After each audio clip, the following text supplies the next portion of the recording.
Hey guys, and welcome back into the Duke Wisdom podcast in what is now becoming a much less enthusiastic Duke basketball season.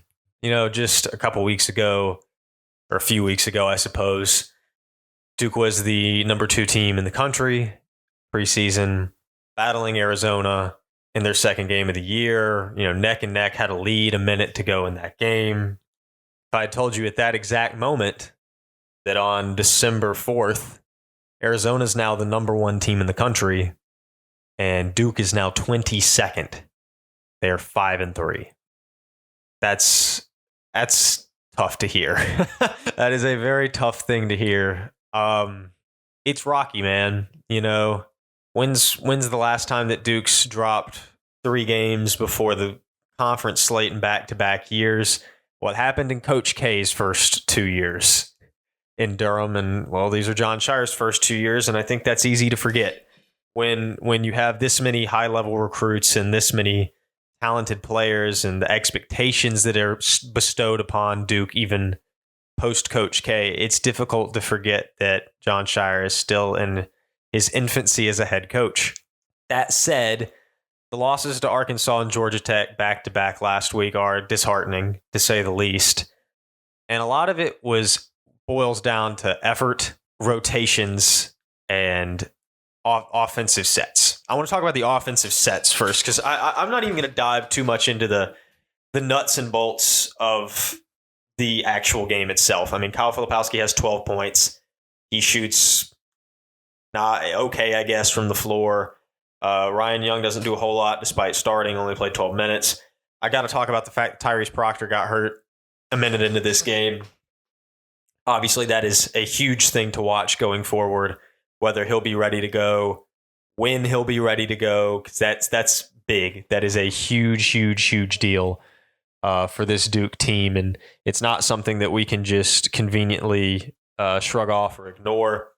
His presence, or his absence, rather, will be felt, no doubt about that, and that was the last thing you wanted to see in a loss to Georgia Tech, was also losing one of your projected lottery picks.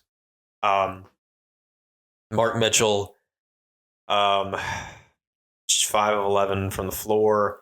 He had 11 points. And I'll briefly talk about the fact that they got the game back within reach. Again, too little, too late was Duke's calling card last week. They did the same thing against Arkansas, where they made a push toward the end of the game, and it was too little, too late. Well, they did enough to take the lead, actually, and did by 2 possessions. On multiple Mark Mitchell dunks back-to-back, and he was being aggressive, looked great. That one dunk, and he ends up taunting post-dunk, which I hate those calls. I hate technical fouls on stuff like that. But ultimately, you got to know that that's the way they're going to call it. And you can't make it personal. You can scream after the dunk, but making it personal was tough. But I'm not going to blame that play for the loss. There's so many reasons why Duke lost this game, and that's just a small one. Mark played an okay game outside of that. 3-point shooting remains pretty darn bad. Caleb Foster played a pretty good game. He had a couple of stretches where he came up with some big buckets to help keep Duke in the game. Ultimately, Jared McCain, a pretty bad game. 3 of 10 from the floor, 6 points.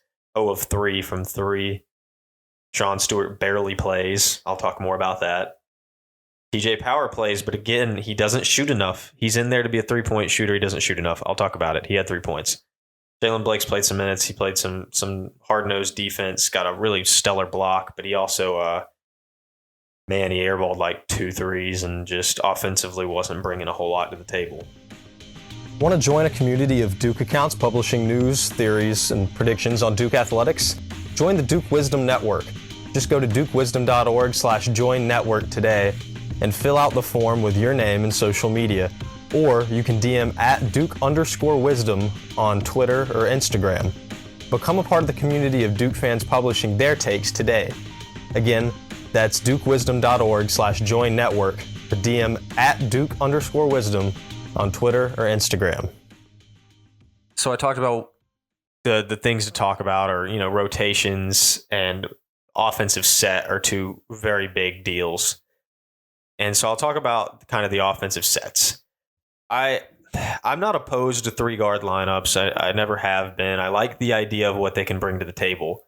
But idealistically, when you play a 3-guard lineup, you're supposed to gain speed and you're supposed to gain 3-point shooting. I covered the Duke women's basketball game against South Carolina. By the way, they played very well through 3 quarters, but it got away from them in the 4th against the number one team in the country. But Kara Lawson talked about it in the post-game presser. She's talking about, South Carolina's a much bigger team. Duke's a much smaller team. Idealistically, that's supposed to mean they're going to play really fast and hit a bunch of threes. They did hit a good number of threes, but her team didn't play super quickly. That is very much the case with Jon Scheyer's team, which plays 3-guard lineups from tip to buzzer. There is almost never a time in which 3-guard lineups aren't used, although against Georgia Tech there were times that it wasn't used. It was often Ryan Young in just a few spot minutes where Ryan Young would be at the 5, Mark Mitchell at the 4, and TJ Power at the 3. And so basically, I don't love the 3-guard lineup because it's not producing the intended results. Duke does not play quickly at all. They are not shooting a good clip from 3 at all. And the ball movement's just almost non-existent at times, where it's just 3 or 4 guards on the perimeter, whipping passes around, dribble into the paint, don't get anywhere, retreat outside until one of the guards can find dribble penetration and take it themselves.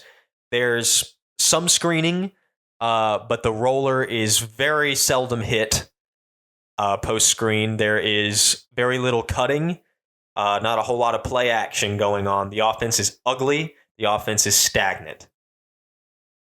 And at the end of the day, that comes down to what rotations you're putting on the floor. Because at the end of it, they're not just playing 3-guard lineups. They're playing 4-guard lineups a lot of the times. There are times where it's 4 basically, I've talked about this in past weeks, but there's 4 basically 4-point guards on that floor. And how is that rotation going to pick and roll effectively? How is Caleb Foster going to pick and roll with Jeremy Roach effectively, like really well? It doesn't work as well. Just spacing wise, it's not great. And the way the offense is set up isn't great. He's got to scrap. I don't ever want to see 4 guards on the floor at the same time for the rest of the season. I know I won't get that wish. There will 100% still be 3-guard lineups, no doubt in my mind. However, I think if Tyrese Proctor is out and he's going to miss some time, can we at the very least see some rotations not involving 3 guards? 3, small guards, I mean. Like, can we get some rotations where it's like Roach, Foster, Power, Mitchell, Filipowski, or Mitchell, Filipowski, Stewart? My dream lineup would be Roach, Proctor, Mitchell, Filipowski, Stewart. Run that. Because let Kyle Filipowski run the 4. That's his natural position. He's playing out of position at the 5. He's being expected to hold down fort, not only defensively, but play as a post player offensively. And they don't hit him as a roller, and he's not able to get his 3-point shot going. He's been pretty poor from 3 recently. And if he can't do that, then you're just pigeonholing him into the paint. He's not being nearly as productive as he could be offensively, and he can be extremely productive offensively. But instead, the shots he's getting are highly contested chippers, which his game just doesn't promote. A lot of people are like, well, he's taking it soft to the rim. That might be true, but that's just not his play style. His play style isn't finishing over multiple defenders in the post, like on low block catches. That's not Kyle Filipowski. And I think it's a mistake to reduce his game to that. Mark Mitchell at the 4 seems like the only option at the moment because of the poor 3-point shooting. I understand that. I do. But I still want to experiment with throwing him back at the 3. I mean, they did it last season. They were very successful in lineups that had Mark Mitchell at the 3. And it's funny because Mark Mitchell, when he's in the game, Duke's way worse of an offensive rebounding team with Mitchell in at the 4 than they are with him not in the game. So that means either Stewart in or a 4-guard lineup. Jared McCain's a pretty good rebounder for a guard, I must say, but there's no movement of the ball. There are very few good plays run, and you can see that sort of just by their attempt there at the end of the game that it was a catch for Roach, and then he just dribbles into nothing. And so it's frustrating watching the offense play, but it's frustrating seeing the roles of the players. I don't love the way that some of them are being used. TJ Powers coming into the game, he's getting more minutes. He played a couple of solid games, and then he ended up playing 16 minutes. That's great. I think TJ Powers should maybe even play even more than 16 minutes. That's so lovely. But like, if you're gonna put him in the game, TJ Power is a guy who can get in and hit mid-range jumpers, and he is maybe and probably the team's best 3-point shooter. So if you're going to put him in for extended periods, run plays for him. If you're going to have him in at the end of the game where a 3 would win the game, drop a play for him. He may have drawn that play up for him and it just went awry. I think that could even possibly have been the case. But they always put the ball in the hands of the senior. Sometimes it doesn't work. See Grayson Allen's senior season, where he whiffed a bunch of looks that could have won games when the ball probably should have been in Gary Trent's hands. I'm not saying put the ball in TJ Powers' hands for every buzzer beater opportunity Duke gets this season, but I am saying when TJ Powers in the game, draw up plays, get him looks, make him a high volume 3-point shooter, because otherwise he's so much less useful. He's just kind of out there. If you're not drawing up plays for him to get like 4, 5 3-point looks a game, at least that many a game, and he'll hit, if he shoots 4 or 5 threes a game, he's going to hit at least 2 of them. He's going to bring you at least 6 points per game off those threes. He might even hit 3. If he's having a good day, he's going to hit 4 of those. You get him more than 5 looks, he can give you double digits any game. I truly believe that because I think he's that good of a shooter. If he's out there only to shoot 2 times, why is he out there? I truly believe in using TJ Power and giving him minutes, but if you're giving him minutes, use him. Let him shoot. Draw up plays to get him shots instead of just aimless driving to nothings from the point guards. Sean Stewart plays just 2 minutes. Still trying to wrap my head around the fact that Duke played 2 teams this week with athletic bigs and decided that it was fine to just run Kyle Filipowski and Ryan Young at center interchangeably the whole game and basically just throw Sean Stewart into the bin. Now, did Sean Stewart do anything in the minutes that he had? No, but he only played 2 minutes. And I think that there is a use for him defensively because of his athleticism. I think there is a use for him offensively because of his ability to be a lob threat on the back line, 1.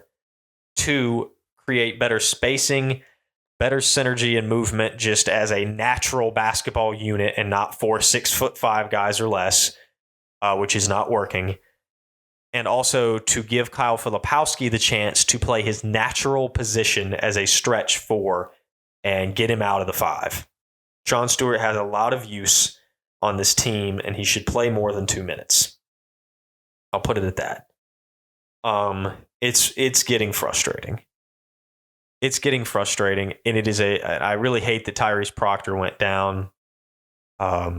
Great kid I hope it doesn't affect his draft stock too much in the long run.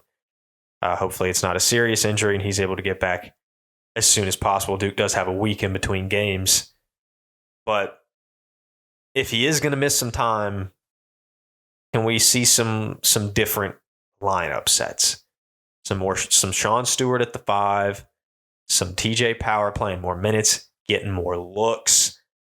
More 2-guard lineups instead of 3 and 4. Try something different. Movement. Constant movement and then some passion, because a lot of the times Duke's offense is so stagnant and the way they're playing is just so non-dynamic that they look like they're unimpassioned. And I know that's not the case. Obviously, it's not. These are Division I basketball players at Duke. These guys want to win. They want to win. But the play style they're running with right now makes the play look lazy. I also don't see a reason defensively why Duke can't run more, 3-4 press and full court press earlier on in the game. It had a lot of success turning over Arkansas at the end of the game, had some success turning over Georgia Tech when they apply pressure. Why not apply pressure quicker? The same intensity that Arkansas and Georgia Tech met Duke with when they're on their home court, all hyped up to play. Why can't Duke do that? Why can't Duke come out, all hyped up to play and play with that level of intensity defensively? Because when you play with that level of intensity defensively, it is infectious to the offensive game, and it will put some life into a very lifeless Duke offense at the moment. There are a lot of problems. And now that I've talked about those problems, let's talk about the fact that this isn't over. It's going to be a longer season than we anticipated. No doubt about it. They're going to lose more games than anticipated. No doubt about it. Duke was a 9 seed in January last season. They weren't ranked almost the entire season, and yet they were still a favorite to go to the Final Four when the bracket was announced. This season is not over. Do not quit on this team. This is a second-year coach who's a very smart coach. He's just learning. I'm being very critical in this episode about coaching decisions, lineups, rotations, use of players, but that's just because that is what the issue is.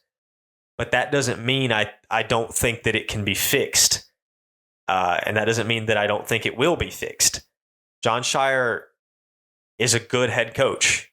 I truly believe that. He's just a young head coach. And being a young head coach comes with its hiccups. Oh, Duke's experiencing one of those hiccups right now. Give it time. Allow Scheyer and his staff to adjust. Make the proper changes necessary.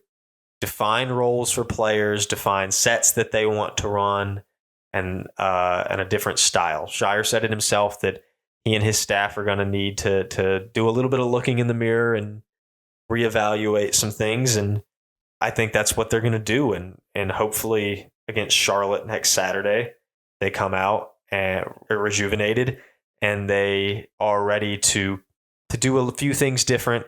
And even if we don't see too much structural change, that's fine because it's been a week ultimately, and the players have exams. Be sympathetic to that. If you don't see too much change, you're like, oh, it's so much of the same stuff, blah, blah, blah, blah. Well, the players have exams. There's only so much practice, only so much change that can be implemented within a week, after all. But the main thing you want to see against Charlotte is just effort, just high-intensity defense. I want to see high-intensity defense lean in and create high-intensity offense. That's just all I want to see is a high level of energy. And, whatever happens from that point happens. Just if they bring a high level of energy, that is progress. That is enough progress for the next game. I think that some people are overreacting a bit. But I will say there are some big games coming up. Charlotte's no pushover. It's not going to be the easiest game in the world.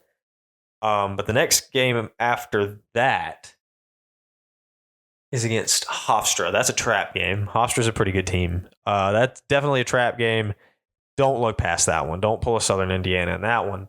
The game after that, assuming Duke can win the next 2 games, is the most important game of Duke's season. And I sincerely mean that. If Duke wins the next 2 games, that puts the Blue Devils at 7-3. They do not want to be 7-4 heading into, or I guess 8-4 if they beat Queens after. But they don't want to be like 8-4 heading into the main part of conference slate. And they don't want to go 1-3 amongst those 4 preseason ranked teams they had scheduled. And the one win being against a team that is very much not ranked anymore. Duke needs to beat Baylor. That is easier said than done. Bears are undefeated. I've got them 6th ranked in the country right now. They're solid. That is not going to be an easy game to win. But if Duke wants to get a high seed in the NCAA tournament and prove that they're still the real deal, they can't wait until February. They can't wait for that because they might accumulate too many losses and lose the chance to gain big wins. Michigan State might turn into a big win by the end of the season, and that would be great for Duke. But the only other opportunity they have outside of conference play to pick up a big win is Baylor. They don't want to be 8-4 or 7-4 after that game, and they would really want to pick up a win over Baylor. That is, in my opinion, it really is the most important game of the season for Duke. It's disappointing to lose to Georgia Tech. The only time since I've been watching them play, keep in mind I'm pretty young, but that they've lost to Georgia Tech was in 2021, and they missed the tournament that season. Let's hope they don't repeat history with a Georgia Tech loss, meaning a missed tournament. That would be a catastrophic failure for this team. I don't think that will be the case. I really don't think that will be the case. Duke is losing very winnable games in a very close fashion. They're losing by 5 or less points every time. And that's with Duke playing horribly, looking bad, and, still could have feasibly come out with a win in all 3 of those games they've lost. And so I think that says something, that the talent is so good that even though they look so bad on paper and structurally in the way they play, it's so bad, but they're still in these games. So if they just fix some of the nuts and bolts, this team is a national contender still. Don't give up on them after 8 games. We just got to December. This is a very young season. The bulk of play is still ahead of them. Trust that Jon Scheyer, he has done very good things for this program already in his first 1+ years as the head man, and trust that he will make proper adjustments and he will get this team where it needs to be by March. It might not be as pretty as it always was with Coach K. Of course, that's going to be the case. Coach K is literally one of the greatest coaches in basketball history, if not the greatest.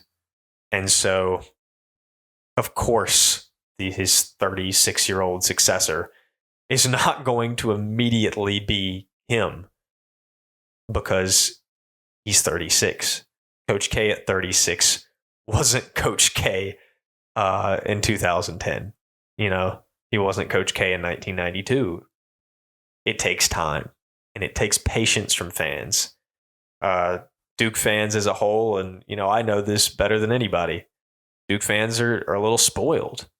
They get the riches constantly. But, and it's nothing bad to expect greatness from a great program. Duke is a program now that demands greatness every season without fail. But there will be some bumps along the road. There's so much more parity in college basketball now, and not everything is linear. So anticipate some more bumps in the ride, but hopefully it will become a more upward trajectory as the season goes.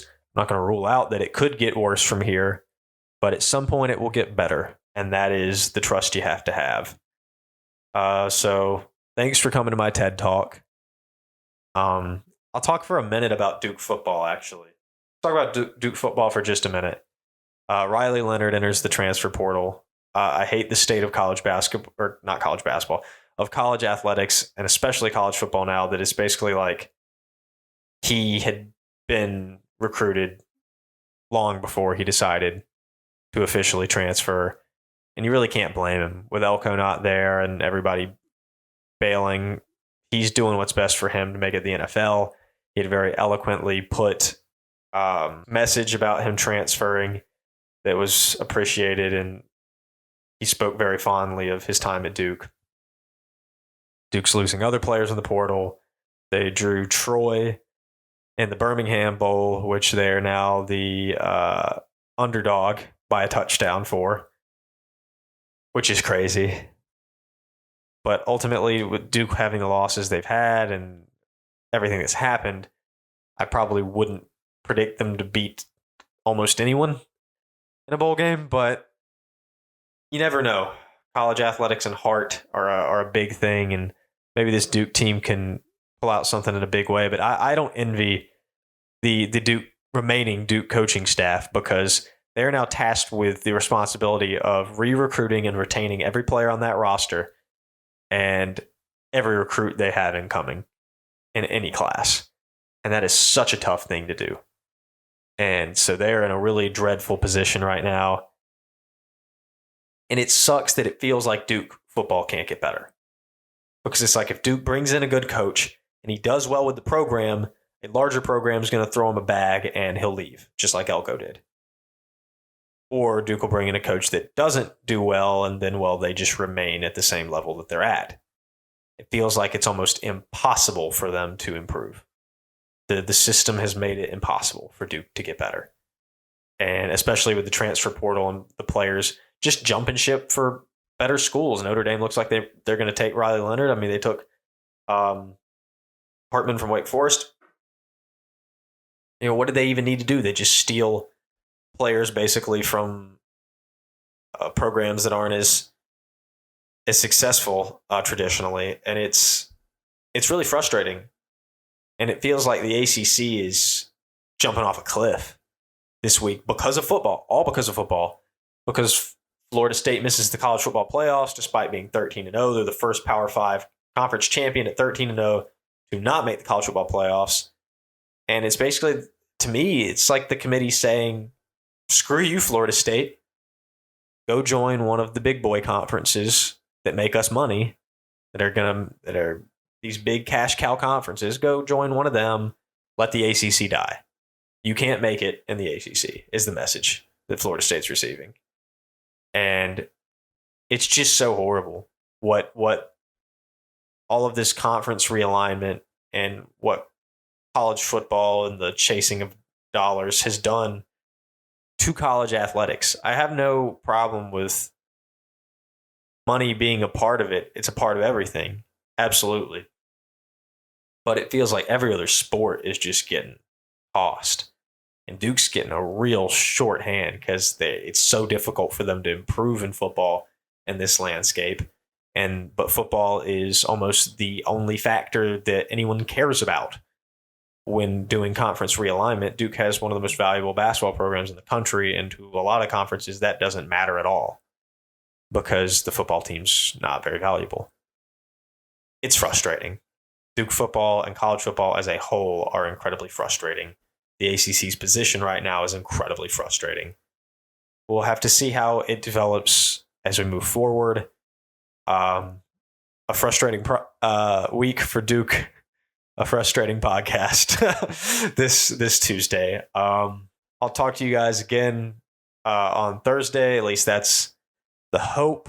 Do a little bit more of a preview on Charlotte, and I'll come up with some ideas for to fill the time allotted I do for this podcast. But as always, thanks for listening, guys. I hope I wasn't overly negative and didn't put too much of a damper on your day. Thanks for listening. Follow Duke Wisdom on Instagram and Twitter. Follow, subscribe to the podcast wherever you're listening, and I'll talk to you guys Thursday.